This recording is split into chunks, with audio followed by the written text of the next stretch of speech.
দেখুন বন্ধুরা, আজ আমি চিচিঙ্গা দিয়ে চিংড়ি মাছ দিয়ে রান্না করছি। আমি গ্যাসে কড়াই বসিয়ে দিয়ে সর্ষে তেল, জিরে, তেজপাতা ফোড়ন দিয়ে দিলাম। এবার আমি চিংড়ি মাছ দিয়ে দেবো।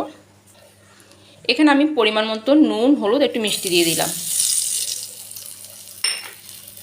এই যে আগে নুন হলুদটা দিয়ে দিলাম যাতে চিংড়ি মাছটা জলটা যেন ছিটকে ছিটকে না যায়। তারপরে আমি চিংড়ি মাছটা দিয়ে দিলাম। পরিমাণ মতন জিরে বাটা দিয়ে দিলাম, পরিমাণ মতন আদা বাটা দিয়ে দিলাম। এখানে চিংড়ি মাছ বেশি ভাজার কোনো দরকার নেই, এমনিতে চিংড়ি মাছ বেশি ভাজতে লাগে না, বেশি ভাজলে শক্ত হয়ে যায়, সেটা স্বাদ নষ্ট হয়ে যায়। মশলাটি একটু কষিয়ে নেব। এদিকে আমি চিচিঙ্গাটা একটু নুন দিয়ে একটু ভাপ দিয়ে জল ফেলে নিয়েছি। এই যে মশলাটা আমার কষানো হয়ে গেছে, এবার চিচিঙ্গাটা দিয়ে ভালো করে আমি মশলার সঙ্গে মিশিয়ে নেব। এই যে বন্ধুরা, আমার চিংড়ি মাছের চিচিঙ্গা রান্না হয়ে গেল। একটু কাঁচা লঙ্কা দিয়ে একটু ভালো করে একটু মিশিয়ে নেব, আর 2 মিনিট একটু রান্না করে নেব। আমার চিচিঙ্গা চিংড়ি মাছ ভীষণ ভালো লাগে। কার কার ভালো লাগে বন্ধুরা অবশ্যই জানাবেন।